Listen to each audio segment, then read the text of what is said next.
habit number 32. This one is to plan when you travel. Now, this is something I used to be horrible at. I used to think that when I would go on vacation or I would travel, that the sky was the limit on what I could eat. I would eat M&Ms and cookies and chips and all kinds of bad food. And what would end up happening is I would end up feeling terrible on vacation.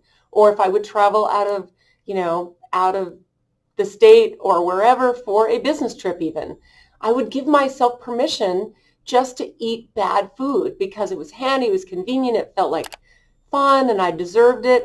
And then I started to realize pretty quickly that I didn't like feeling bad when I was on vacation. So one of the ways that I have found to make traveling so much more pleasurable is to plan.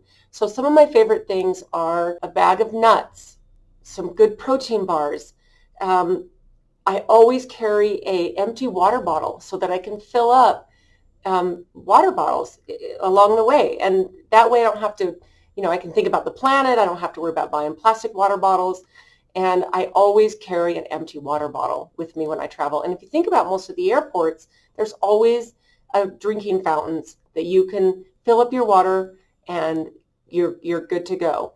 So one of those things that might make a huge difference for you is to plan when you travel. And just don't give yourself permission to eat crappy food because you're on vacation or you're simply traveling for business or wherever you're traveling to. So make sure you plan ahead and get healthy snacks that you can have handy and have convenient. Now here's something that was also one more little last tip I want to bring up about planning when you travel.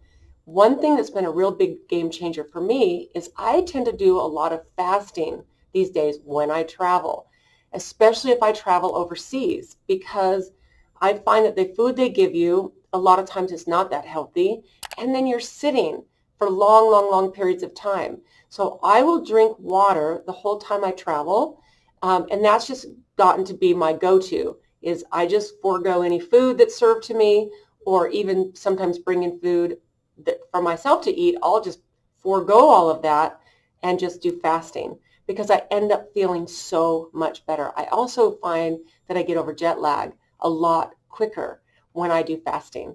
So those are a couple great tips that I know would make a huge difference for you. It takes sometimes just a mindset, a little bit of a swap of, I'm bored, I'm in an airport, I'm gonna eat, I'm gonna drink. And I think a lot of people give themselves permission to eat crappy and then to drink a lot of alcohol because they're not driving, or they just figure they're on vacation and anything goes.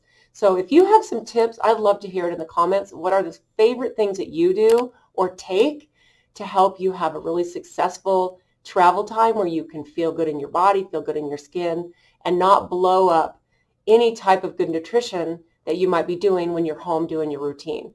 So have a brilliant day. I hope this is something that you already have tucked into place, and that's to plan and prepare when you travel. Have a great day, and we'll see you in the next one.